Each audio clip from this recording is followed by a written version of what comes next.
നിങ്ങളൊരു ഇൻ്റർനാഷണൽ യാത്ര നടത്തിയാൽ ഈ ഫ്ലൈറ്റിലെ ടിക്കറ്റിൽ ഫുഡുണ്ട്, നല്ല ഫുഡാണ്, നല്ല വണ്ടിയെ കയറണം കേട്ടോ. അല്ല ഖത്തർ എയർവേസിലൊക്കെ കയറണം. അതുകൊണ്ട് ഇപ്പോൾ നമ്മുടെ ട്രംപ് ഖത്തറിനൊക്കെ ശാന്തിശാസനം കൊടുത്തിട്ടുണ്ട്. കേട്ടാൽ പിന്നെ അതിലൊക്കെ യാത്ര ചെയ്യല്ലേ, ഖത്തർ വിമാനമൊക്കെ പൂട്ടിക്കൊണ്ടിരിക്കേണ്ടി വരും, അത് വേറെ കാര്യം, പോട്ടെ. അപ്പോൾ നല്ല വണ്ടിയിൽ കയറിയാൽ നല്ല ഫുഡ് കിട്ടും. പക്ഷെ ആരെങ്കിലും ഈ നല്ല ഫുഡ് കഴിക്കാൻ വേണ്ടി ഈ ഫ്ലൈറ്റിൽ പോവില്ല. നമ്മൾ ട്രിവാൻഡ്രം വരെ പോയാൽ നല്ല ഫുഡ് കിട്ടും, അത്രയും ചിലവ് വരത്തില്ല.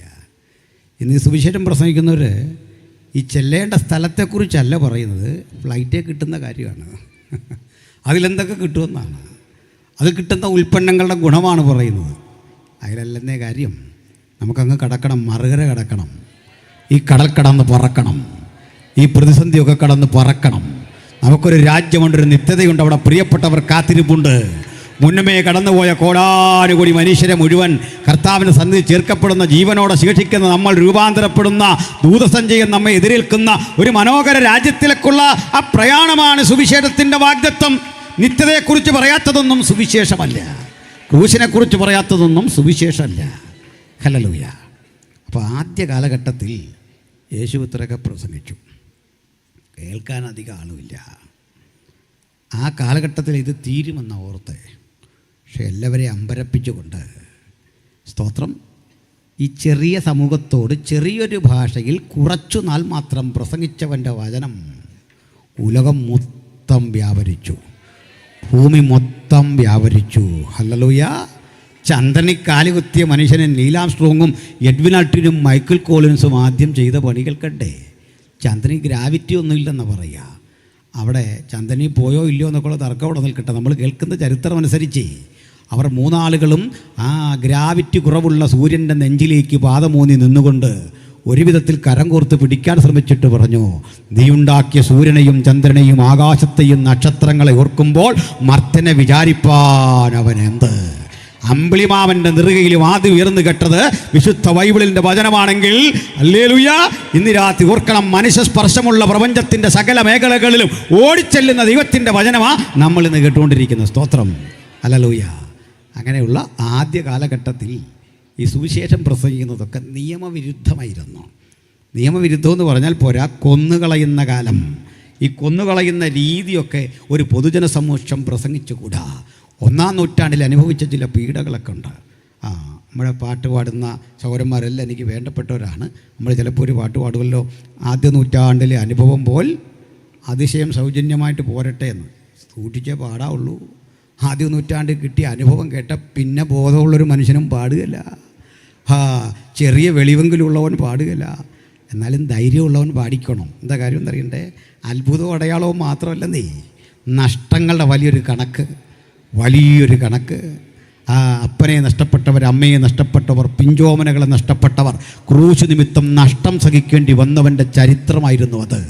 യേശുവിനെ പ്രസംഗിച്ച ആയിരക്കണക്കിന് രക്തസാക്ഷികളെ നിഷ്കരുണം കൊന്നു തള്ളിയ നിരവധി റോമൻ സാമ്രാട്ടുകൾ, 10 റോമൻ ചക്രവർത്തിമാർ 300 കൊല്ലം കൊണ്ട്, അതായത് 3 നൂറ്റാണ്ട് കൊണ്ട് ക്രിസ്ത്യാനിത്വം എന്ന മഹത്തര ആശയത്തെ അടിച്ചൊതുക്കി ഉന്മൂലനം ചെയ്യാൻ പെടാപ്പാട് പെട്ടുകൊണ്ടിരുന്നൊരു കാലം. അത് നമ്മുടെ ആളുകളെ പിടിച്ച് ചുണ്ണാമ്പ് ചൂളകളിൽ മുക്കിക്കൊന്നു. 1-2 പേരെയല്ല, ആയിരക്കണക്കിന് മനുഷ്യരെ ചുണ്ണാമ്പ് ചൂളയിൽ മുക്കിക്കൊന്നു. റോമിൽ കൊലക്കളം എന്നറിയപ്പെടുന്ന ഒരു സ്ഥലമുണ്ട്. അത് ഒരു വലിയ ഗ്രൗണ്ടാണ്. ആ ഗ്രൗണ്ടിന് ഗാലറികളുണ്ട്, പടിക്കെട്ടുകളൊക്കെ ഉണ്ട്. ഇതിലേക്ക് വെള്ളം നിറയ്ക്കാൻ ഒരു സൗകര്യമുണ്ട്. അതിൻ്റെ ചില ഷട്ടറുകളൊക്കെ അടച്ചു കഴിയുമ്പോൾ ഇതൊരു നീന്തൽക്കുളം പോലെയാകും. അങ്ങനെയുള്ള മനോഹരമായൊരു സ്ഥലം. അവിടേക്ക് ആയിരക്കണക്കിന് ആളുകൾ കലാപ്രകടനങ്ങൾ കാണാൻ വരും. ആ കലാപ്രകടനം എന്താണെന്നറിയണ്ടേ? ആഴ്ചകളോളം ഇരയെ കൊടുക്കാതെ വളർത്തുന്ന സിംഹങ്ങളുടെയും അതുപോലെ കടുവകളുടെയും ഒക്കെ മുമ്പിലേക്ക് ജീവനുള്ള മനുഷ്യനെ പിടിച്ചിറക്കി വിടുക. ആരെ ഇടുന്നതെന്നറിയണ്ടേ? അതിനോട് പോരാടാൻ കെൽപ്പുള്ള മനുഷ്യരൊന്നും അല്ലെന്നേ പാവം സുവിശേഷകന്മാരെ അതിൻ്റെ മുമ്പിലേക്ക് എടുത്തിട്ട് കൊടുക്കും. ആ കളി കാണാൻ വേണ്ടി അയാളുടെ ഭാര്യയും കുഞ്ഞുങ്ങളെയൊക്കെ ഇങ്ങനെ കൊണ്ട് ഇരുത്തിയിട്ടുണ്ട്. സ്വന്തം സ്വന്തം പറയപ്പെട്ടവൻ്റെ മരണം അങ്ങനെ കാണാൻ നിവൃത്തിയില്ലാതെ ഈ ഭാര്യ കണ്ണടയ്ക്കുമ്പോൾ ചാട്ടവാറിന് അടിച്ചടിച്ചടിച്ച് കണ്ണു തുറക്കും. സ്തോത്രം. ബോധം കെട്ട് വീഴുന്ന നിരവധി അനുഭവങ്ങൾ. ഈ സ്ഥലത്ത് വെളിച്ചം വേണ്ടേ? എങ്ങനെയാ വെളിച്ചം കൊടുക്കുന്നറിയണ്ടേ? ഇരുമ്പ് തൂണുകളിലേക്ക് മനുഷ്യനെ പിന്നോട്ട് കൈകൾ ചേർത്ത് വെച്ച് കെട്ടിയിട്ട് തൂണും മനുഷ്യനെയും ചേർത്ത് മെഴുകി വെച്ച തുണി കൊണ്ട് കെട്ടി ചുറ്റിയിട്ട് മുകളിൽ തീ കൊടുത്തിട്ട് ആടുന്ന തീപ്പന്തങ്ങൾക്ക് മുമ്പിൽ ഇരുന്നു കൊണ്ടാണ് കലാപ്രകടനങ്ങൾ ആസ്വദിക്കുന്നത്. അക്കാലത്ത് റോമിലെ ക്രൂരന്മാരായ ഭരണാധികാരികൾ ചെയ്തത്.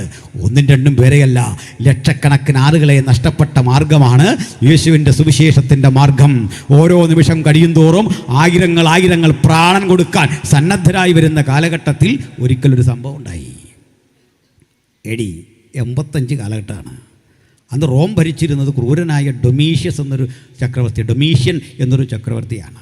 ആളിൻ്റെ ക്രൂരത നിങ്ങൾക്ക് കേൾക്കാൻ അദ്ദേഹത്തിൻ്റെ ക്രൂരതയുടെ ഒരു സ്വഭാവം ഞാൻ പറയാം. അത് വളരെ ചിന്തനീയമാണ്. അയാൾക്ക് ഡൊമിറ്റില്ല എന്ന് പേരായിട്ടുള്ള ഒരു സഹോദരി ഉണ്ടായിരുന്നു. ആ ഡൊമിറ്റില്ലെ വിവാഹം കഴിച്ച ഫ്ലാവിയസ് എന്നൊരാളായിരുന്നു. ഈ രണ്ടാളുകൾക്കും ഈ ഡൊമീഷ്യൻ കൈസർ ഒരു ജോലി കൊടുത്തു. എന്താണെന്നറിയണ്ടേ? ദൂരങ്ങളിലെ ശവകുടീരങ്ങൾക്കുള്ളിൽ ഇരുന്നു കൊണ്ട് ക്രൈസ്തവർ പ്രാർത്ഥിക്കുന്ന റിപ്പോർട്ട് എടുക്കണം. സ്പൈ വർക്ക്, ചാരപ്പണി എന്ന് പറഞ്ഞാൽ ഇന്നത്തെ പോലെ പൽമോസൊന്നും IPC ചർച്ചക്കോടൊന്നും ബോർഡ് വെക്കാൻ പറ്റില്ല. ആ കാലഘട്ടത്തിൽ അന്ന് ശവകുടീരങ്ങളിൽ നിന്നാണ് പ്രാർത്ഥിക്കുന്നത്. ദൂര മലമുകളിലെ ഗുഹകൾക്കുള്ളിലാണ് ശവകുടീരങ്ങൾ. എന്താണ് കാരണം? അന്നും ഇന്നും മനുഷ്യന് ഈ ശവകുടീരങ്ങളൊക്കെ ഭയമാണ്. സ്തോത്രം. ഇതുകൊണ്ട് ആളുകൾ, സാധാരണ മനുഷ്യരാരും അങ്ങോട്ട് ചെല്ലുകയില്ല. ശവക്കോട്ടയിലിരിക്കുന്നതിൻ്റെ അടുത്തോട്ട് ചെല്ലുകയില്ല, പേടിച്ച് ചെല്ലുകയില്ല എന്ന് ഓർത്തുകൊണ്ട് ആദിമകാല ക്രൈസ്തവർ പൊതുസ്ഥലങ്ങൾ കിട്ടാതെ വന്നപ്പോൾ ഈ ശവകുടീരങ്ങളിൽ പോയിരുന്ന് പ്രാർത്ഥിക്കും. അങ്ങനെ പ്രാർത്ഥിക്കുമ്പോൾ ബോർഡ് വെക്കാനുള്ള പ്രയാസം കണ്ട് ഒരു മത്സ്യത്തിൻ്റെ ചിത്രം വരച്ചു വെക്കും. മത്സ്യത്തിൻ്റെ ആ ചിത്രം തലയുണ്ടല്ലോ, അതിൻ്റെ വാല് ഒരു ആരോ പോലെയാണ്. ഈ വഴി പോയാൽ ഇന്ന സ്ഥലത്ത് പ്രാർത്ഥിക്കുന്ന മനുഷ്യരുണ്ട് എന്നുള്ള ഒരറിവ് കിട്ടും. പലയിടങ്ങളിൽ ആ ചിത്രം വരച്ച് ആളുകൾ ഇങ്ങനെ ഈ സ്ഥലത്ത് ചെല്ലും. ഇടയ്ക്കൊക്കെ നമ്മുടെ വിശ്വാസികളെ നിർത്തിയിട്ടുണ്ട്. അവർ തമ്മിൽ തിരിച്ചറിയാൻ വേണ്ടിയിട്ട് ഒരു കോഡ് ഭാഷ ഉപയോഗിക്കും. ആ കോഡ് ഭാഷ നമുക്കിന്ന് സുപരിചിതമാണ്. മാറാനാഥ എന്ന് പറയും. അത് കേൾക്കുന്ന ആൾക്ക് മനസ്സിലാവും നമ്മുടെ കർത്താവ് വരാറായി. അപ്പോൾ കേൾക്കുന്നവൻ പറയും അനാഥമാ. അതിൻ്റെ അർത്ഥം നമ്മുടെ കർത്താവ് വരാറായി. കർത്താവിനെ സ്നേഹിക്കാത്തവൻ ശപിക്കപ്പെട്ടവൻ. എന്നിട്ട് രണ്ടാളും ചേർന്ന് ഇവരെ ഇങ്ങനെ കൊണ്ടുപോകും. അങ്ങനെ പ്രാർത്ഥനാ സ്ഥലത്തേക്ക് ചെല്ലുമ്പോൾ അവിടെ ചില കാര്യങ്ങൾ കാണാം. അവിടെ വിശുദ്ധ ലിഖിതമായി ഇരട്ടത്തിരുന്ന് വായിക്കാനുള്ള സൗകര്യം കുറവുള്ളത് കൊണ്ട് ചില മെഴുതിരി കഴുതിയാണ് വരുന്നത്. ആ മെഴുതിരി അങ്ങോട്ട് ജ്വലിപ്പിക്കും. എന്നിട്ട് ഈ വിശുദ്ധ ലിഖിതത്തിൻ്റെ ചുരുൾ അങ്ങോട്ട് തുറന്നിട്ട് അങ്ങോട്ട് വായിക്കില്ലേ. 91 സങ്കീർത്തനവും 23 സങ്കീർത്തനമൊക്കെ അങ്ങോട്ട് വായിക്കും. മനോഹരമായിട്ടത് അങ്ങോട്ട് ആലപിക്കും. ഇങ്ങനെയാണ് ഈ പള്ളികളിൽ മെഴുതിരി കത്തിച്ചു വെക്കുന്ന ചടങ്ങുണ്ടായത്. മനസ്സിലായില്ലേ? അപ്പം നല്ല പാരമ്പര്യങ്ങൾ വന്ന വഴി അതൊക്കെ ഇന്ന് എങ്ങനെയായിരുന്നു നിങ്ങൾ ഓർത്തേ? അപ്പോൾ ഇതങ്ങോട്ട് വായിക്കും. അതങ്ങോട്ട് വായിച്ച ശേഷം കർത്താവിൻ്റെ ദാസൻ എഴുന്നേറ്റിട്ട് ഈ സങ്കീർത്തനത്തെ ആസ്പദമാക്കി മനോഹരമായ ഒരു സന്ദേശം അങ്ങോട്ട് നൽകും. ഈ സന്ദേശം കേട്ട് കഴിയുമ്പോൾ തകർന്നിരിക്കുന്ന മനസ്സുകളൊക്കെ അങ്ങ് ശക്തിപ്പെടും. അവരാ ഉണർവിലേക്ക് എഴുന്നേറ്റ് വരും. എന്താ കാര്യം എന്നറിയണ്ടേ? ഇത് കഴിഞ്ഞ് പ്രാർത്ഥനയ്ക്ക് അവസരം കൊടുക്കുമ്പോൾ സഹോദരിമാരാദ്യം എഴുന്നേൽക്കും. അവർ എഴുന്നേറ്റിട്ട് പറയും, ഞാനിന്ന് അതീവ ദുഃഖിതയായിരുന്നു. കാരണം കഴിഞ്ഞ ആഴ്ച എൻ്റെ കൺമുമ്പിൽ നിന്ന് എൻ്റെ പ്രിയപ്പെട്ടവനെ ചാട്ടവാറിനടിച്ച് വലിച്ചിഴച്ച് കൊണ്ടുപോയി. കാരണം ഒന്നേ ഉള്ളൂ, ഞങ്ങൾ യേശുവിനെ അറിയുന്നവരാണെന്ന് പട്ടാളത്തിന് അറിവ് കിട്ടി. അദ്ദേഹം പോകുമ്പോൾ ഞങ്ങളോട് പറഞ്ഞു, പ്രിയേ ഞാൻ വിട്ടുപോകുകയാണ്. പക്ഷേ പോകുമ്പോൾ ഒരു കാര്യം നമുക്കിവിടെ വെച്ച് കാണാൻ കഴിഞ്ഞില്ലെങ്കിൽ നിത്യതയിൽ വെച്ച് കാണാം. നമ്മുടെ കർത്താവ് വരാറായി. അവനെ സ്നേഹിക്കാത്തവൻ ശപിക്കപ്പെട്ടവനെന്ന് പറഞ്ഞ് പോകുമ്പോൾ പിഞ്ചോമനകൾ ഈ മാറോട് ചേർന്നിരുന്ന് കരഞ്ഞു. ഈ സമയം വരെ അദ്ദേഹം മടങ്ങി വന്നിട്ടില്ല. ഈ വേദന പങ്കുവെക്കാൻ വരുമ്പോഴാ ഞാൻ കേൾക്കുന്നത്, ഒരനർത്ഥവും നിനക്ക് ഭവിക്കയില്ല, ഒരു ബാധയും നിന്റെ കൂടാരത്തിനെടുക്കയില്ല. ഈ വചനം എനിക്കൊരു ബലമല്ലേ തന്നേ, ഈ വചനം എനിക്കൊരു ശക്തിയല്ലേ തന്നത്. ഇതങ്ങോട്ട് പറഞ്ഞോട് പറയും, നമ്മുടെ കർത്താവായ യേശുക്രിസ്തു മുഖാന്തിരം നമുക്ക് ജയം തരുന്ന ദൈവത്തിന് സ്തോത്രം, ഹല്ലേലൂയ. ഇതങ്ങോട്ട് പറയുമ്പോൾ ഒളിവിലെവിടെയോ പോയ പ്രിയപ്പെട്ടവന് വിടുതൽ കിട്ടിയ കഥയുമായി മറ്റൊരാൾ എഴുന്നേൽക്കും. അപ്പോൾ ഒരാൾ വിടുതലിൻ്റെ കഥ പറയും. വാളിൻ്റെ വായ്ത്തലയ്ക്ക് തെറ്റി ഒഴിഞ്ഞ് അത്ഭുതകരമായി ഞാൻ രക്ഷപ്പെട്ടു പോന്നു. റോമൻ പടയാളികൾ എന്നെ പീഡിപ്പിക്കാൻ കാത്തിരിക്കെ ചുട്ടുപഴിപ്പിച്ച കുന്തം വായിച്ച് കൊല്ലാൻ ശ്രമിക്കവേ ഒരു തലനാരിഴയ്ക്ക് വ്യത്യാസത്തിൽ ഇതാ പ്രാണനുള്ളവനായി ജയാളിയായി ഞാൻ നിങ്ങളുടെ മുമ്പ് നിൽക്കുന്നു. ഹല്ലേലൂയ. ഈ ഇത്തരം ഒരു സാക്ഷ്യം പറയുമ്പോൾ മറുവശത്തൊരു സാക്ഷ്യം കേൾക്കാം. സ്തോത്രം. അത് നഷ്ടം വന്ന സാക്ഷ്യമാണ്. ചിലക്ക് ആ കാര്യം അറിയത്തില്ല, ചിലക്ക് ഈ വിടുതൽ മാത്രമേ അറിയത്തുള്ളൂ. സ്തോത്രം. പ്രിയപ്പെട്ടവരെ, ക്രിസ്തുവിന് വേണ്ടി മരിക്കുന്നതും ഒരു ജയമാണ്, ക്രിസ്തുവിന് വേണ്ടി സഹിക്കുന്നതും ഒരു ജയമാണ്. അത് വിടുതൽ മാത്രം എപ്പോഴും കിട്ടുമെന്ന് ഓർത്തിരിക്കരുത്. ചിലപ്പോഴൊക്കെ സഹിക്കേണ്ടി വരും. ഹല്ലേലൂയ. അതിനാ എബ്രായ ലേഖനം പറയുന്നത്, ചിലർക്ക് ആ ആ ദൈവത്തിൻ്റെ ഇടപാട് കൊണ്ട് വിശ്വാസത്താൽ ചിലക്ക് ലഭിച്ച അവർ തീയുടെ ബലം കെടുത്തി. സിംഹങ്ങളുടെ വായ അടച്ചു. സ്തോത്രം. വീണ്ടും പറയുക, സ്ത്രീകൾക്ക് തങ്ങളുടെ മരിച്ചവരെ തിരിച്ചു കിട്ടി. 100 കഥകൾ അങ്ങോട്ട് പറഞ്ഞിട്ട് പറയുക, അവർ രാജ്യങ്ങളെ അടക്കി, തീയുടെ ബലം കടത്തി, നീതി നടപ്പിലാക്കി, സിംഹങ്ങളുടെ വായ അടച്ചു. ഇതിനൊറ്റ വാക്കിൽ പറയാം, അവർക്ക് വിടുതൽ കിട്ടി. അവരുടെ പ്രാർത്ഥനയുടെ വലിയ മാറ്റങ്ങളുണ്ടായി. അവർ ദേശത്തിനും സമൂഹത്തിനും മാറ്റം വരുത്തിയെങ്കിൽ വേറെ ചിലർ എന്നങ്ങോട്ട് പറഞ്ഞിട്ട് അപ്പോസ്തലൻ പറയുക, വേറെ ചിലരെ ഉദ്ധാരണം കൈക്കൊള്ളാതെ ഭേദ്യമേറ്റു. എന്തിനാണെന്നറിയണ്ടേ? വളരെ നല്ല ഒരു ഉയർപ്പ് ലഭിക്കുമെന്ന് കരുതി ഉദ്ധാരണം, അതായത് വിടുതൽ വേണ്ട എന്ന് പറഞ്ഞിട്ട് ഭേദ്യമേൽക്കുന്ന വിധത്തിൽ തങ്ങളെ ഏൽപ്പിക്കാൻ കാരണം എന്താണെന്നറിയണ്ടേ? അകക്കണ്ണ് തുറക്കുന്നവനറിയാം, കഷ്ടം അനുഭവിക്കുന്നത് ഒരു വരമാണ്, അത് സഹിക്കാൻ കഴിയുന്ന ഒരു വരമാണ്. ഇന്ന് രാത്രി വിടുതൽ മാത്രമല്ല, യേശു നിമിത്തം കഷ്ടം സഹിക്കേണ്ടി വന്നാൽ, പ്രാണൻ വെച്ച് കൊടുത്ത് യേശുവിന് വേണ്ടി നിൽക്കേണ്ടി വന്നാൽ, അടിയനെ സമർപ്പിക്കുന്നു പറയാൻ ഒരാളെങ്കിലും സന്നദ്ധത ഉണ്ടെങ്കിൽ ഈ പത്മോസ് എന്ന പേരിനൊരു അർത്ഥമുണ്ടെന്ന് ഞാൻ വിശ്വസിക്കുന്നു. Hallelujah, praise the Lord. അതുകൊണ്ട് ചിലർ പറയും, എനിക്കെൻ്റെ പ്രിയപ്പെട്ടവനെ നഷ്ടപ്പെട്ടു, എൻ്റെ ഒക്കത്ത് കിടന്നുറങ്ങിയ പിഞ്ചോമനിയെ പിടിച്ചെടുത്ത് നിഷ്കരണം അടിച്ചു കൊല്ലുമ്പോൾ, എൻ്റെ കുഞ്ഞിനെ കൊന്നുകളയുമ്പോഴും ഞങ്ങൾ യേശുവിനെ വിട്ടില്ല, ഞങ്ങൾ യേശുവിനെ നിരാകരിച്ചില്ല. ഞങ്ങൾക്കെതിരെ പരിശോധനയുടെ 100 ആയുധങ്ങൾ എതിരെ വന്നിട്ടും തോറ്റുകൊടുക്കാതെ, ഞങ്ങളുടെ സമ്പത്ത് അപകരിച്ച് കളഞ്ഞിട്ട് ആക്രമിച്ചിട്ട് തോറ്റുകൊടുക്കാതെ ജയാളിയായി ഞങ്ങളിവിടെ വന്നു. അങ്ങനെ ഒരു സാക്ഷ്യത്തെ ഉളവാക്കുന്ന പ്രവണത 1-ാം നൂറ്റാണ്ടിലുണ്ടായിരുന്നു. ഈ സാക്ഷ്യമൊക്കെ നമ്മൾ ഇന്ന് എവിടെ കൊണ്ട് എത്തിച്ചു എന്ന് നമ്മളൊന്ന് നോക്കിയാൽ മതി. മനസ്സിലായില്ലേ? ഇനി ജൽദി സ്റ്റേജിൽ വന്ന് സാക്ഷ്യം പറയാം. അവൻ കള്ളു കുടിച്ച കഥയായി പറയുന്നത്. മനസ്സിലായില്ലേ? അവൻ പരോളിലിറങ്ങി കള്ളു കുടിച്ചു, തല വെട്ടിക്കളഞ്ഞു. ഇതും കേട്ടിട്ട് ഒരിക്കലും തല വെട്ടാതെ നമ്മളങ്ങ് ആത്മാവിലാകുക. നമ്മുടെയൊക്കെ ബോധം എന്താ? മനസ്സിലായില്ലേ? അവൻ കള്ളു കുടിച്ച് നശിച്ചു വഴി കിടന്നു. ഒരുത്തം പറയുന്നത് കേട്ടു, ഞാൻ ഇനി ആ വഴി പോകാതിരിക്കാൻ നിങ്ങൾ പ്രാർത്ഥിക്കും. ഞാൻ പറയും, ഇവിടെ എനിക്ക് നേരമൊന്നുമില്ല. നീ അതിലെവിടെ പോകുമ്പോൾ വീണ്ടും കുടിക്കുമെന്ന് ഓർത്ത് ഇവിടെ പേടിച്ചിരിക്കേണ്ട ഗതികേടൊന്നും എനിക്ക് വന്നിട്ടില്ല. അത് ഭക്തൻ്റെ ലക്ഷണമല്ല. ഒരിക്കൽ തോറ്റെടുത്തു കൂടി ഭക്തൻ പോകുമ്പോൾ ജയാളിയായിട്ട് പോകണം. എവിടെ നമ്മൾ തോറ്റോ അവിടെ ജയാളിയായി പോകാൻ മനസ്സുള്ളവരെ ഓർത്ത് ദൈവത്തെ സ്തുതിക്കുന്നു. അക്ഷരവും ബോർഡും കാണുമ്പോൾ ആകർഷിക്കുന്ന ആരെങ്കിലും ഉണ്ടെങ്കിൽ ഇന്ന് രാത്രി വിടുതലെടുത്തോണം. അവിടുന്ന് മാറിയൊന്നും നടക്കേണ്ടെന്ന്. അതിൻ്റെ മുമ്പിൽ കൂടെ പോകുമ്പോഴും പറയണം, പണ്ട് നീ എന്നെ തോൽപ്പിച്ചതാ, ഇന്ന് തൻ്റെയുടെ കൊണ്ടേ വാ, പഴയ ഞാനല്ല, വാ നമുക്കൊന്ന് നോക്കാമെന്ന് പറഞ്ഞ് വെല്ലുവിളിക്കുന്നവരെയാ യേശുവിന് ആവശ്യമുള്ള. സ്തോത്രം, ഹല്ലേലൂയ. നീ നിർത്തിയിരിക്കുന്ന ബിംബത്തെ ഞങ്ങൾ നമസ്കരിക്കുകയില്ല എന്ന് പറയുന്ന ചങ്കുറപ്പിൻ്റെ പേരാ ക്രിസ്ത്യാനിത്വം. അവർക്കുള്ളതാ വിശ്വാസം. ഹല്ലേലൂയ, സ്തോത്രം. അപ്പോഴേ നമ്മളിന്ന് ആ സാക്ഷിയൊക്കെ കൊണ്ട് നശിപ്പിച്ചൊരു പരുവാക്കി. ഇതെങ്ങനെയും ഒന്ന് തീർന്നു കിട്ടിയാൽ മതിയെന്ന് ഓർത്തായിരിക്കുന്നത്. ഹല്ലേലൂയ. ഇതെന്താണെന്ന് ഇതുപോലെ വിളിച്ചു ഒത്തിരി കാറിക്കൂപ്പിയൊന്നും സാക്ഷ്യം പറയാൻ നിൽക്കരുത്. എന്താണെന്നറിയണ്ടേ? നമ്മൾ യേശുവിനെ സ്വീകരിച്ചു, പൗലോസ് യേശുവിനെ സ്വീകരിച്ചു, ഇനി വരാനുള്ളവൻ യേശുവിനെ സ്വീകരിച്ചു. അതിൻ്റെ എല്ലാം മുതൽ മുടക്കൊന്ന യേശുവിൻ്റെ വിലയേറിയ രക്തം. ഞാൻ രക്ഷിക്കപ്പെട്ടതും നിങ്ങൾ രക്ഷിക്കപ്പെട്ടതും എല്ലാവർക്കും രക്ഷയ്ക്ക് വേണ്ടി യേശു മുതൽ മുടക്കൊന്നേ തന്നിട്ടുള്ളൂ. അത് അവിടുത്തെ രക്തമാണ്. അതിന് കൂടുതലും കുറവൊന്നുമില്ല. പിന്നെന്താ സാക്ഷ്യം പറയേണ്ടതെന്ന് അറിയണ്ടേ? ഈ മിഷണറി സാക്ഷ്യങ്ങൾ കേൾക്കണമെന്ന്. മിഷണറിമാർ ത്യാഗം സഹിച്ചതേ, പോയി പ്രവർത്തിച്ചതൊക്കെ കേൾക്കണം. അവരെങ്ങനെയൊക്കെ സുവിശേഷത്തിന് വേണ്ടി നിന്നു എന്നത് കേൾക്കണം. അവൻ കള്ളു കുടിച്ച കഥ കേട്ടാൽ പിള്ളേർക്കും പോയി കള്ളു കുടിക്കാൻ തോന്നും. അതാ രസം. മനസ്സിലായോ പറഞ്ഞു? അതാ സംഭവം. അങ്ങനെ വരരുത്. ഞങ്ങളുടെ കൂടെ പരസ്യത്തിന് വന്ന ഒരുത്തൻ ഈ ലഹരി കിട്ടാൻ വേണ്ടി വൈറ്റ്നർ ഉപയോഗിച്ച കഥ പറഞ്ഞു. അത് കേട്ടേച്ചൊരു കൊച്ചൻ പോയി അതുപോലെ ചെയ്തെന്നാണ് പറഞ്ഞു. ഈ പൊട്ടുകഥകളൊന്നും പറഞ്ഞ് അല്ല സുവിശേഷം പറയേണ്ടത്. സുവിശേഷത്തിൻ്റെ തനിമ, വ്യതിരിക്തത അത് സൂക്ഷിച്ചു കൊണ്ടുപോകണം. സ്തോത്രം. അപ്പോൾ എന്തിനാ പറഞ്ഞേ? 1-ാം നൂറ്റാണ്ടിലെ ഈ പീഡകൾക്കിടയിൽ ഇങ്ങനെ പ്രാർത്ഥിക്കുന്നവരെ കണ്ടുപിടിച്ച് സ്പൈ വർക്ക് ചെയ്യാൻ, ചാരപ്പണി ചെയ്യാൻ ഫ്ലാവിയസിനെയും ഡൊമിറ്റിലെയും നിയോഗിച്ചു. നമ്മളെപ്പോലെ വേഷം മാറിയൊക്കെ ഇവർ വന്നിരുന്നു, പാട്ട് പാടുകയും ഒക്കെ ചെയ്തു.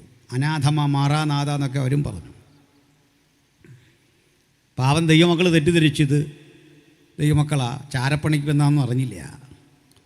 ദൈവാസനെല്ലാം കഴിഞ്ഞ് സമാപന സന്ദേശം കൊടുത്തു. പ്രസംഗം കൊണ്ട് കത്തിക്കയറുകല്ലേ. അതിൻ്റെ ക്ലൈമാക്സിലെത്തിയപ്പോൾ പാപത്തെക്കുറിച്ചും നീതിയെക്കുറിച്ചും ബോധ്യം വരുത്തുന്ന ദൈവപരിശുദ്ധാത്മാവ് അങ്ങോട്ട് ഇടപെട്ട് കഴിഞ്ഞപ്പോൾ ഫ്ലാവിയസ് എഴുന്നേറ്റ് നിന്ന് കരഞ്ഞു. ഉച്ചത്തിൽ നിലവിളിച്ചുകൊണ്ട് പറഞ്ഞു, ഞാനൊരു കൊടും പാപിയാണ്, ഞാനിവിടെ വന്നത് നിങ്ങളെ ഒറ്റിക്കൊടുക്കാനാ. നിങ്ങളുടെ കയ്യിൽ ആമം വെച്ച് ചങ്ങല ധരിപ്പിച്ച് വലിച്ചിടച്ച് ചക്രത്തിന് മുമ്പിൽ ഹാജരാക്കാനാ. പക്ഷേ മരണത്തിൻ്റെ മുമ്പിൽ അടിപതറാത്ത നിങ്ങളുടെ സന്തോഷം കണ്ടപ്പോൾ എൻ്റെ ജീവിതത്തിൽ നല്ല ഭക്ഷണം കഴിച്ചിട്ടും അനവധി സ്വത്തുണ്ടായിട്ടും ചക്രവർത്തിയുടെ സഹോദരിയെ വിവാഹം കഴിച്ചിട്ടും കിട്ടാത്ത സംതൃപ്തി ഈ കല്ലറയുടെ അരികിൽ നിന്ന് പ്രാർത്ഥിക്കുന്ന നിങ്ങളുടെ കൂടെ ഇരുന്നപ്പോൾ കിട്ടി. ലോകം തരാത്ത ഈ സമാധാനം എനിക്കിനി വെച്ചു മാറാൻ കഴിയില്ല. ആ ഡൊമിറ്റില്ലയും പൊട്ടിക്കരഞ്ഞ് യേശുവിനെ രക്ഷിതാവായി സ്വീകരിച്ചു. ഈ രണ്ടാളെയും അതിക്രൂരമായി ആക്രമിച്ച് കൊന്നുകളഞ്ഞ ക്രൂരൻ്റെ പേരാ ഡൊമീഷ്യൻ. അയാൾ നമ്മളെ വെച്ചേക്കോ? അങ്ങനെയുള്ള ഡൊമീഷ്യൻ യോഹന്നാന് പാരമ്പര്യം പറയുന്നത് തിളച്ച എണ്ണയിൽ എടുത്തിട്ടെന്നാണ്. തിളച്ച എണ്ണയിൽ അങ്ങനത്തെ ഒരു ശിക്ഷയുണ്ട് പണ്ട് കേട്ടോ. നമ്മൾ ഭക്ഷ്യപദാർത്ഥങ്ങളൊക്കെ ഉണ്ടാക്കാൻ ഉപയോഗിക്കുന്നത് പോലെ വലിയ അണ്ടാവ് വെച്ചിട്ട് അതിനുള്ളിലേക്ക് മനുഷ്യനെ എടുത്തിട്ടാൽ നമ്മൾ പൊള്ളിപ്പോവും. യോഹന്നാനാണെന്നോർത്ത് എണ്ണയ്ക്കൊരു വിട്ടുവീഴ്ച ഉണ്ടാവുമോ? ഇല്ലെന്ന്. നമുക്കും ഈ എണ്ണയ്ക്കകത്ത് ചാടിയാൽ നമുക്കും എല്ലാം സെയിമാണ്, വ്യത്യാസമൊന്നുമില്ല. വിശ്വാസിക്കും അവിശ്വാസിക്കും ഇതെല്ലാം ഒരുപോലെയാണ്. പക്ഷെ ചില ഘട്ടങ്ങളിൽ ഒരു വിടുതലുണ്ടാവും. എന്താ കാര്യം? ഉദാഹരണത്തിലേക്ക് വരാം. നമ്മുടെ പൗലോസ് ഒരു ഘട്ടത്തിൽ വിചാരണ നേരിട്ടുകൊണ്ടിരിക്കെ കോടതിയുടെ പോക്ക് ശരിയല്ലെന്ന് കണ്ടു. അദ്ദേഹം റോമൻ പൗരനാണ്. റോമൻ പൗരന് ഒത്തിരി ബെനഫിറ്റുണ്ട്. അദ്ദേഹം പറഞ്ഞു, ഞാൻ സുപ്രീം കോടതിയിൽ പോവാണ്, ഞാൻ കൈസറയെ അഭയം ചൊല്ലുന്നു. അപ്പോൾ ഇനി കീഴ്ക്കോടതികൾക്കൊന്നും കൈകാര്യം ചെയ്യാൻ പറ്റില്ല. അങ്ങനെ അദ്ദേഹം അടക്കമുള്ള കുറ്റവാളികളെ കപ്പലിൽ കയറ്റി യാത്രയാക്കി. ഹിപ്പാലസ് എന്നറിയപ്പെടുന്നൊരു കാറ്റുണ്ടായിരുന്നു. കാറ്റിൻ്റെ പേരാട്ടോ.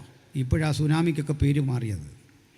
ഈ കപ്പലിൻ്റെ ഗതി ഈ കാറ്റിൻ്റെ ഗതി അനുസരിച്ച് പായ്ക്കപ്പൽ മിഡിൽ ഈസ്റ്റിലൂടെയൊക്കെ പോകുന്നത്. അങ്ങ് റോമിൽ ചെല്ലണം. അനവധി മുനമ്പുകളെ താണ്ടി കടലിലൂടെ യാത്ര ചെയ്ത് പോയപ്പോൾ പൗലോസിൻ്റെ രീതിയും ഭാവവും ഒക്കെ കണ്ട് ഈ കപ്പൽ പ്രമാണിക്കും കൂടെയുള്ളവർക്കൊക്കെ ഒരു മതിപ്പ് തോന്നി. എങ്കിലും കുറ്റവാളികളാണ്.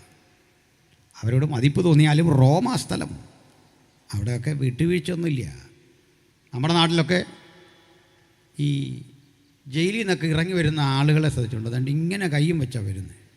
വിജയിച്ചെന്ന് കണ്ടിട്ടില്ലേ? ഇതുപോലെയാണ്. നമ്മളൊക്കെ കേൾക്കും കഠിന തടവെന്ന്. വക്കീൽ പറയുന്നതിലൊന്നുമല്ല കഠിന തടവ്, വിശ്വസിക്കരുത്. കഠിന തടവെന്ന് പറഞ്ഞാൽ ഇത്രേ ഉള്ളൂ. നമ്മളെയൊക്കെ ഇടുന്നെങ്കിൽ ക്രൂരമായ ജയിലരിക്കുള്ളിൽ കൊണ്ടിടും. എന്നാൽ കാശുള്ളവനെ ഇടുന്നെങ്കിൽ പിണ്ടതയിലും തൂത്ത് പോലീസ് ഇവനെ തടവുന്നു എന്നേ അർത്ഥമുള്ളൂ. മസാജിങ്, കഠിന തടവ്, വ്യത്യാസം അതാണ്. മനസ്സിലായില്ലേ? സംഗതി കേട്ടാൽ ശിക്ഷയൊക്കെയാണ്, പക്ഷേ സംഭവം എന്തുവാ? അവനവിടെ സുഖചികിത്സയാണ്. മനസ്സിലായില്ലേ? സുപ്രീം കോടതി ശിക്ഷിച്ചവനെ മന്ത്രിസഭ കൂട്ടിയിട്ട് ചേട്ടൻ കയറി പോക്കൊള്ളാൻ പറയും. അത്തരം സ്ഥലങ്ങളാണ്. അത്തരം നിയമങ്ങളുള്ള വിചിത്രമായ സംഭവങ്ങൾ നിലനിൽക്കുന്ന ഒരു രാജ്യത്ത് നമ്മൾ ജീവിക്കുന്നില്ലേ? പ്രാർത്ഥിച്ചോണം, പ്രത്യേകിച്ചും നമുക്ക് വേണ്ടി. പോട്ടെ, എന്തിനാ പറഞ്ഞേ? അവിടെ നിയമം കടുകട്ടിയ റോമിൽ ഇരുവായ്ത്തല മൂർച്ചേറിയ വാളെന്നൊക്കെ പ്രയോഗിക്കുന്നത് നിയമത്തിൻ്റെ കാഠിന്യത്തെക്കുറിച്ച് കൂടിയാണ്. അതാ കാരാഗൃഹ പ്രമാണി ആത്മഹത്യാനൊരുങ്ങിയാൻ കാരണം എന്താണെന്നറിയണ്ടേ? തടവുപുള്ളി ചാടിപ്പോയാൽ അവൻ്റെ ജീവിതം പോക്കാ. അത്ര കട്ടി നിയമമാണ്. പണ്ട് പൗലോസ് അടക്കമുള്ള കുറ്റവാളികളെ കൊണ്ടുവരികയാണ്. ആ വരും യാത്രയിൽ പൗലോസിനോട് ദൈവാത്മാവ് ഇടപെട്ടിട്ട് പറഞ്ഞു, വലിയ പ്രശ്നമാണ്, ഈ വഴി മാറിപ്പോകാൻ പറഞ്ഞു. അപ്പോൾ ഈ കപ്പലിങ്ങനെ വായിച്ച് വളരെ ശീലമുള്ള ആ ക്യാപ്റ്റൻ പറഞ്ഞു, ഇതൊക്കെ ഞാൻ ജീവിതം ഒത്തിരി കണ്ടതാണ്. ഈ 2-3 ടൈപ്പ് ആളുകളെ തിരുത്താൻ പാടാണ്. ജീവിതത്തിൽ ഒരു ഡ്രൈവറെ കാര്യം പറഞ്ഞ് മനസ്സിലാക്കാൻ പാടാണ്. അയാൾ പറയാൻ, ഞാൻ 14-ാം വയസ്സിൽ ടൗണിൽ ചാടിയത്, ആർക്കറിയോ? തിരുത്തത്തില്ല. അവനറിഞ്ഞില്ല ഇതുവരെയും ഈ പുതിയ സിസ്റ്റമൊക്കെ വന്ന വണ്ടി ഇതുവരെ കണ്ടിട്ടില്ല. ഇവനിത് വലിച്ചു പറിച്ചെടുത്തിട്ട് പറയും ജീവിതം ഒത്തിരി കണ്ടതാണ്. മനസ്സിലായില്ല? അങ്ങനെ കുറേ ആളുകളുണ്ട്. നമുക്ക് തിരുത്താൻ പാടാ, അവരെ തിരുത്താൻ പറ്റിയില്ല, ഭയങ്കര പ്രയാസമാണ്. അതുപോലെയാണ് ഈ ക്യാപ്റ്റൻ പറഞ്ഞു, ഞാനിങ്ങനെ ഒത്തിരി കടൽ കണ്ടവനാണ്, ഒത്തിരി യാത്ര കണ്ടവനാണ്. അങ്ങനെ പൗലോസ് പറഞ്ഞതിലധികം മാലുമിയും ഈ വാഹനം ഓടിക്കുന്ന ആളുമൊക്കെ പറഞ്ഞ കേട്ട് വിശ്വസിച്ച് പോകില്ലേ? ശതാധിപനെല്ലാം വിശ്വസിച്ചങ്ങോട്ട് പോകുമ്പോൾ അപ്രതീക്ഷിതമായ പ്രതിസന്ധി. കാറ്റാഞ്ഞടിച്ചു, കപ്പൽ ഉലയാൻ തുടങ്ങി. വലിയ വലിയ പ്രശ്നങ്ങൾക്കകത്തകപ്പെട്ട് ജീവൻ നശിക്കുമെന്ന പ്രതിസന്ധി വന്നപ്പോൾ അന്നും പ്രാർത്ഥിച്ചു കൊണ്ടിരിക്കുന്ന പൗലോസിൻ്റെ അരികിലേക്ക് ഒരു ദൂതനിറങ്ങി വന്നു. ഒരു കാര്യം മനസ്സിലാക്കിയോ, ഏത് കപ്പൽ ആടി ഉലയുമ്പോഴും പ്രാർത്ഥിക്കുന്നവൻ്റെ അരികിലേക്കൊരു ദൈവ സാന്നിധ്യം, ഒരു ദൂത് നിനക്കില്ലാതെ പോകുകയില്ല. ആടി ഉലയുന്ന കപ്പലിൻ്റെ വിടുതൽ കപ്പിത്താൻ്റെ കയ്യിലല്ല ഇരിക്കുന്നത്, ദൂതറിയിക്കുന്ന ദൂതൻ്റെ പക്കല, ദൈവാത്മാവിൻ്റെ പക്കല. ഇറങ്ങി വന്നിട്ട് പറഞ്ഞു, പൗലോസേ ഒന്നും പേടിക്കണ്ട, നീ കൈസറുടെ മുമ്പാകെ നിൽക്കേണ്ടതാകുന്നു. പൗലോസ് അവർ കാണുക ഫുഡ് എടുത്ത് വാഴ്ത്തി നുറുക്കി കഴിക്കും മുമ്പ് പറഞ്ഞതേ, എൻ്റെ വാക്ക് നിങ്ങൾ മുമ്പേ കേൾക്കേണ്ടതായിരുന്നു, നിങ്ങളത് കേട്ടില്ല.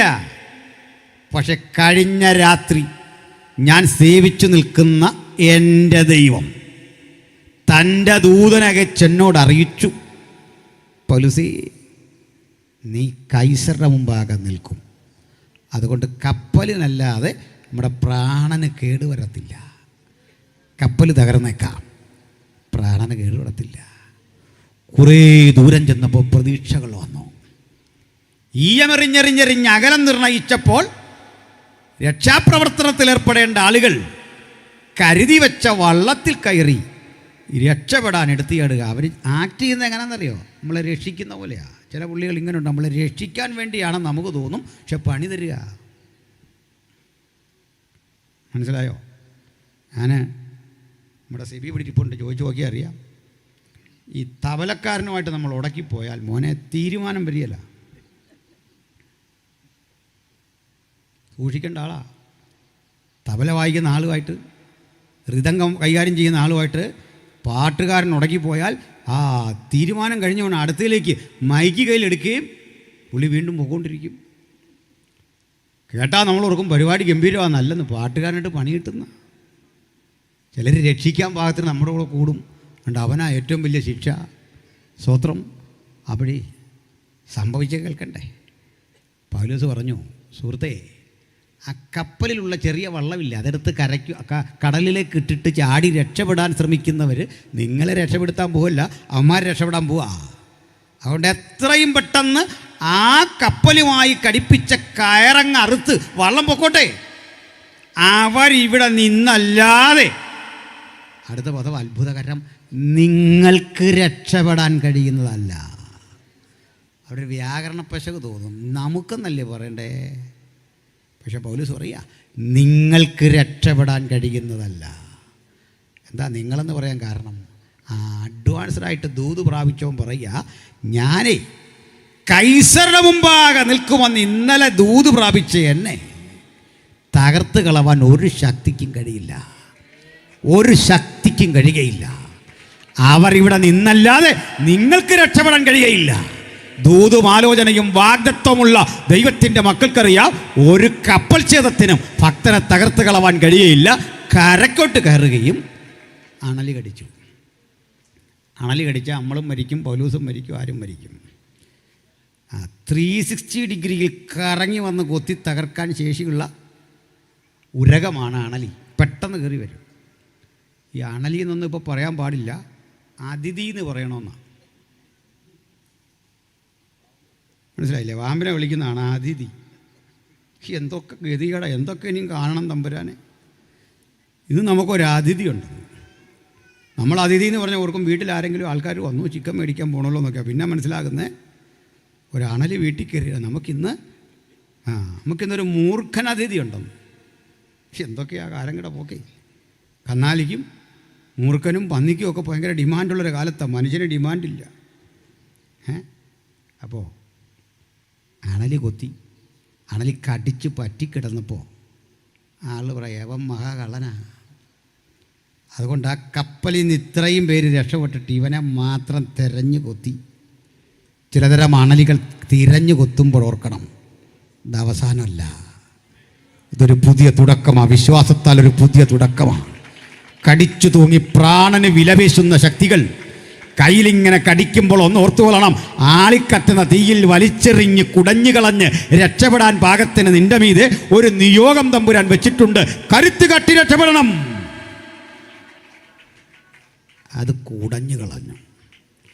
അവൻ വീർത്ത് വീഴുമെന്നോർത്തപ്പോൾ ഒരു കുഴപ്പമില്ല. അപ്പം ഇന്നലെ എതിർത്തവർ വന്നിട്ട് പറയുക, നീ ഒരു വലിയ ദൈവമനുഷ്യനാണ്. ഞാൻ പറയുന്ന രണ്ടും വിശ്വസിക്കല്ലേ. ഈ പുകഴ്ത്തൽ കേട്ട് വിശ്വസിക്കുകയും ചെയ്യരുത്, പിന്തിരിപ്പിക്കാൻ ശ്രമിച്ചാൽ അംഗീകരിക്കുകയും ചെയ്യരുത്. ഇത് രണ്ടും ദൈവികമല്ല. ഹല്ലേലൂയ. മുഖസ്തുതി പറയുന്നത് ദൈവികമല്ല. നമ്മെ മുഖസ്തുതി പറയുന്നത് അപകടകരം. അതുപോലെ പിന്തിരിപ്പിക്കുന്ന, ക്ഷീണിപ്പിക്കുന്ന, അധൈര്യപ്പെടുത്തുന്ന വാക്ക് കേൾക്കുമ്പോൾ ഭക്തൻ പറയണം, അവൻ പണിയുന്ന ദൈവം, അവൻ പ്രവർത്തിക്കുന്ന ദൈവം, അവൻ രൂപീകരിക്കുന്ന ദൈവം, അവൻ നിർമ്മിച്ചെടുക്കുന്ന ദൈവം. ആരും അടയ്ക്കാതെ വണ്ണം തുറക്കുന്നവൻ, ആരും തുറക്കാതെ വണ്ണം അടയ്ക്കുന്നവൻ, അവിടുത്തേക്ക് മാത്രം കഴിയുന്ന, അവിടുത്തെ മാത്രം ചില പ്രവൃത്തി കൊണ്ട് അത് ഹൃദയത്തിൽ വിശ്വസിക്കണം. ഇതുപോലെ പത്മോസ് എന്ന ഏകാന്ത ദ്വീപിലിട്ട് അവിടെ കയക്കാൻ അവർ നിർബന്ധിതരായി. ഈ സ്ഥലം വാസ്തവത്തിൽ ഈ തടവ് പുള്ളികളിൽ മെരുങ്ങാത്ത ആളുകളെ അവസാനം കൊണ്ട് തട്ടുന്ന, തിളച്ച എണ്ണയിലിട്ടിട്ട് ചാകുന്നില്ലെങ്കിൽ അങ്ങോട്ട് തട്ടിക്കൊള്ളാൻ പറഞ്ഞു. ഇവിടേക്ക് ആരെ വിടുന്നറിയണ്ടേ? അത് കൽക്കരിക്കനിയാണ്. ആ കൽക്കരിക്കണിയിൽ പണിയെടുക്കാൻ തടവുപുള്ളികളെ വിടുകയാണ്. അതായത് അന്നത്തെ കാലത്ത് ചില കൊടും കുറ്റവാളികളെ കൊല്ലാതെ അടിമവൽക്കരണം നടത്തി അവരുടെ അവസാനത്തെ ആ രക്തം വരെ ഊറ്റിയെടുത്ത് പണിയെടുപ്പിക്കുന്നൊരു പരിപാടിയുണ്ട്. കപ്പലുകൾ വന്ന് ഈ കൽക്കരി ഉൽപ്പന്നങ്ങളൊക്കെ ശേഖരിച്ച് കൊണ്ടുപോകും. ഇവരുടെ ഭക്ഷണകാരിയാണ് രസകരം. ഈ വരുന്ന കപ്പലിൽ കരക്കോട്ട് വലിച്ചെറിയാൻ കുറേ ഭക്ഷണപ്പൊതികൾ കാണും. ഇത് തുറന്നു കിടക്കുന്നൊരു ജയിലാണ്. ആ സ്ഥലത്ത് കാറ്റും മഴയുമൊക്കെ ഉണ്ടാകാം, പ്രകൃതിക്ഷോഭങ്ങളുണ്ടാകാം. ഒളിച്ചിരിക്കാനൊരു ഷെൽട്ടറൊന്നുമില്ല. കൊടും കുറ്റവാളികളാണ് അവിടെ വരുന്നത്, അതിക്രൂരന്മാരാണ് വരുന്നത്. ദീർഘനാളിലെ ഏകാന്തവാസം കൊണ്ട് അവരുടെ തലയും മുടിയുമൊക്കെ വളർന്നിട്ടുണ്ട്, അവരുടെ രൂപവും ഭാവവും ഒക്കെ മാറിയിട്ടുണ്ട്. നഖം വെട്ടാൻ സൗകര്യമില്ല, കുളിക്കാൻ സൗകര്യമില്ല. കടൽ വെള്ളമുണ്ടെങ്കിലും കുളിക്കാനും കുടിക്കാനും ഒന്നും വേണ്ടത്ര സൗകര്യമില്ലാത്ത വിധത്തിൽ മൃഗതുല്യമായി ജീവിതം നയിക്കുന്ന ഒരുപറ്റം കൊടും ക്രിമിനലുകളാണ് അവിടെയുള്ളത്. അവർക്ക് നടുവിലേക്ക് പ്രാർത്ഥിക്കുന്ന ഭക്തനെ വലിച്ചെറിഞ്ഞു. തെറ്റായ പ്രവണതകൾ, തെറ്റായ ഇടപാടുകൾ, ചീത്തത്തരങ്ങൾ, അമർഷങ്ങൾ, ഭ്രാന്ത് പിടിച്ചവർ ഒക്കെയുള്ളൊരു സ്ഥലം. കാരണം എന്താ? കൊടും കുറ്റവാളികൾ. അവരിപ്പലരും അവിടെ കിടന്ന് തന്നെ മരിക്കും. ആ പരസ്പരം ഏറ്റുമുട്ടി മരിക്കും. പലതരത്തിൽ മരിക്കുന്ന ആളുകളുടെ ശവശരീരം അവിടെ ചെതറിക്കിടപ്പുണ്ട്. ചിലയിടത്ത് കടലിലെറിയും. എന്ത് ചെയ്യണമെന്നറിയാത്ത അവസ്ഥയിൽ വല്ലപ്പോഴും കരക്കോട്ട് എറിഞ്ഞു കൊടുക്കുന്ന ഭക്ഷണപ്പൊതിക്ക് വേണ്ടി തമ്മിലടിച്ച് മരിക്കുന്ന മനുഷ്യർ നിങ്ങൾക്ക് തോന്നുന്നുണ്ടോ? ഈ തമ്മിലടികളുടെ ബഹളമയമായ അന്തരീക്ഷത്തിൻ്റെ നടുവിൽ എങ്ങനെയാണൊരു ഭക്തൻ ജീവിച്ചതെന്ന് അറിയണ്ടേ? വേദനിപ്പിക്കുന്ന സാഹചര്യത്തിലും ഭക്തൻ പറയുക, ഇങ്ങനെയൊക്കെ ആണെങ്കിലും ഭക്ഷണപ്പൊതിക്ക് അടികൂടുന്ന മനുഷ്യരുണ്ട്, ഏറ്റുമുട്ടുന്ന ആളുകളുണ്ട്. ആ ക്രൂര മൃഗങ്ങളുടെ ഗർജനമടക്കി കേൾക്കാം, ഭ്രാന്ത് പിടിച്ച മനുഷ്യൻ്റെ അലർച്ച അപ്പുറത്ത് കേൾക്കാം, റോമൻ വ്യവസ്ഥയെ തെറി പറയുന്ന അടിമകളുടെ ആക്രോശം കേൾക്കാം. ഇത് തലച്ചുമട്ടിൽ എടുത്തുകൊണ്ടുപോയി കൽക്കരി ഉൽപ്പന്നങ്ങൾ കൊണ്ട് കപ്പലിൽ കയറ്റുന്നവൻ്റെ ക്ഷീണവും പരാക്രമവും ഒക്കെ കേൾക്കാം. പക്ഷേ ഈ പ്രതിസന്ധിക്ക് നടുവിലും കർത്തൃ ദിവസത്തിൽ ഞാൻ ആത്മവിവശനായി, ആ പ്രതിസന്ധിക്കകത്തും ആത്മനിറവിൻ്റെ ചൈതന്യം എൻ്റെ മീതെ ഇറങ്ങി വന്നെങ്കിൽ, ഈ രാത്രി വചനം കേൾക്കുന്ന പ്രിയപ്പെട്ടവരെ, വചനം പ്രതിസന്ധിക്കകത്ത് ആത്മാവിൻ്റെ ചൈതന്യം നമ്മുടെ ഉള്ളിലേക്ക് തിരികെ തരുന്ന ദൈവിക ഇടപെടലെങ്കിൽ ആ വചനം ഏറ്റെടുത്തിട്ട് പറയണം, ഞാനിതാ നിന്റെ ആത്മവിവശതയ്ക്ക്, നിന്റെ ആത്മസാന്നിധ്യത്തിന്, നീ തൊട്ടുണർത്തുന്ന അനുഭവത്തിന് അടിയനെ തന്നെ വിധേയമാക്കുന്നു. കർത്തൃദിവസത്തിൽ ഞാൻ ആത്മവിവശനായി. അപ്പോൾ എന്താണ് ഈ പത്മോസ്? ഇതൊരു മിനിസ്ട്രിയാണല്ലേ. ഈ പത്മോസ് എന്നൊരു പേരിട്ട് തന്നെ സന്തോഷിപ്പിച്ചു. ഞാൻ അടുത്ത ദിവസമൊക്കെ വെളിപ്പാട് പുസ്തകം കൂടുതൽ വായിച്ചും പഠിച്ചു വരിക്കുന്നൊരു സമയമായിരുന്നു. 85-90 വയസ്സ് പ്രായമുള്ളൊരു വയോവൃദ്ധൻ ഇനി ഒന്നും ചെയ്യാനില്ല എന്ന് ധരിച്ചു കൊണ്ടിട്ടിരിക്കുന്ന സ്ഥലം. ഇവിടുന്ന് മരണമാണ് ബാക്കി. പക്ഷേ ഒരു കാര്യം, ലോകം മുഴുവൻ എഴുതിത്തള്ളുമ്പോഴും മരണത്തിൻ്റെ വിധി പുറപ്പെട്ടു വരുമ്പോഴും ഭക്തൻ ഉറപ്പാക്കിക്കൊള്ളണം, ഉയരത്തിൽ എൻ്റെ ഉടയവൻ നിശ്ചയിക്കാതെ എനിക്ക് അന്ത്യമില്ല, ഉടയവൻ നിശ്ചയിക്കാതെ എനിക്ക് പരാജയമില്ല. അവിടുത്തെ ദൃഢനിശ്ചയത്തിന് വഴങ്ങാൻ ആർക്ക് മനസ്സുണ്ട്? അവനെ തോൽപ്പിച്ച് കളയാൻ ഒരു ശക്തിക്കും കഴിയാത്ത വിധത്തിൽ ഈ പത്മോസിനെ നോക്കിക്കൊണ്ട് പറയണം, ഇവിടെയാണ് നീ എൻ്റെ തോൽവി വിധി എഴുതിയെങ്കിൽ, ഇവിടെയാണ് എൻ്റെ മരണം വിധി എഴുതിയെങ്കിൽ, മരണത്തെ ജയിച്ചവനെ ഞാൻ മുഖാമുഖം കണ്ടുകൊണ്ട് നാളിതുവരെ ആർക്കും വെളിപ്പെടുത്താത്ത സംഭവ വികാസങ്ങളുടെ ചുരുളഴിക്കാൻ എന്നെ ഇവിടെ കൊണ്ടിട്ടിരിക്കുന്ന ഈ സ്ഥലത്ത് നിന്ന് അഭൂതപൂർവമായ നിഗൂഢതയുടെ പദ്ധതികളുടെ ചുരുളഴിച്ചുകൊണ്ട് ഞാൻ പുറത്തു വരും. മേലാൽ സംഭവിപ്പാനുള്ളത് ഞാൻ നിനക്ക് കാണിച്ചു തരാം. ലോകരാഷ്ട്രങ്ങളെക്കുറിച്ച്, തകരാറിരിക്കുന്ന അനുഭവങ്ങളെക്കുറിച്ച്, അന്തർഭൂഖണ്ഡ മിസൈലുകളുടെ വിന്യാസത്തെക്കുറിച്ച്, രാഷ്ട്രങ്ങൾ രണ്ട് ചേരികളായി മാറി നിന്ന് ഏറ്റുമുട്ടുന്ന അനുഭവങ്ങളെക്കുറിച്ച്, എതിർക്കുത്തുവെന്ന വ്യക്തിത്വത്തെക്കുറിച്ച്, 666 എന്ന മാന്ത്രിക സംഖ്യയിലൂടെ ഉലകം മുഴുവൻ നയിക്കപ്പെടുന്ന ക്രയവിക്രയങ്ങളെക്കുറിച്ച് ആർക്കും പിടികൊടുക്കാത്ത ആയിരക്കണക്കിന് ആശയങ്ങളുടെ സമഗ്ര പദ്ധതി ഒരു ചുരുളിൽ രേഖപ്പെടുത്തി വെച്ചിട്ട് പറയുക, യോഹന്നാനെ, നിന്നെ കൊണ്ട് ഞാൻ ഈ ചുരുളരിപ്പിച്ചിട്ട് ഇതിനുള്ളിലെ നിഗൂഢതകൾ വരാനിരിക്കുന്ന ലോകത്തിന് വെളിപ്പെടുത്തത്തക്ക വണ്ണം ഞാനിതാ ഒരു പുതിയ നിയോഗത്തോടെ, പുതിയ ആത്മാവിൽ, പുതിയ അഭിഷേകത്തിൽ, പുതിയ നിറവിൽ, പുതിയ ശക്തിയിൽ ഈ സ്ഥലത്ത് വെച്ച് ശക്തീകരിക്കും. ഭ്രമിച്ചു നോക്കേണ്ട, ഞാൻ നിന്റെ ദൈവമാകുന്നു. ഞാൻ നിന്നെ ശക്തീകരിക്കും, ഞാൻ നിന്നെ സഹായിക്കും. പുരാതനനായ ദൈവം നിന്റെ സങ്കേതം, കീഴേ ശാശ്വത ഭുജങ്ങളുണ്ട്. ആ ശാശ്വത ഭുജത്തിലാണ് ഈ രാത്രി നമ്മൾ അഭയപ്പെട്ടിരിക്കുന്നത്. നമ്മൾ ഉപയോഗിക്കുന്നൊരു ദൈവം ഒന്ന് മനസ്സിലാക്കി പോണേ. പ്രവർത്തിക്കുന്ന ദൈവത്തിന് പ്രായം തടസ്സമല്ല, അവന് വിദ്യാഭ്യാസം തടസ്സമല്ല. രോഗാതുരതകൾ കൊണ്ട് വീർപ്പുമുട്ടിയ ആ ശരീരത്തിൽ ഇനി എന്ത് സംഭവിക്കുമെന്ന് ചിന്തിക്കുമ്പോൾ പറയാൻ സാധിക്കണം, ഇതാ പത്മോസിൻ്റെ യാഥാർത്ഥ്യത്തിൽ ഇരുന്നു കൊണ്ട് ജീവൻ്റെ തുടിപ്പ് ഈ ശരീരത്തിലേക്ക് വീണ്ടും പ്രവഹിപ്പിക്കാൻ കഴിയുന്ന 33.5 തിരുവയസ്സിലെ പുണ്യാഹ രക്തത്തിൻ്റെ ശക്തി ഞാനിതാ ആസ്വദിച്ചറിയുന്നു. ഞാനിതാ ഒരിക്കൽ കൂടി ആ രക്തത്തിൻ ചൈതന്യത്തിൽ ആശ്രയിക്കുന്നു. ഹല്ലേലൂയ.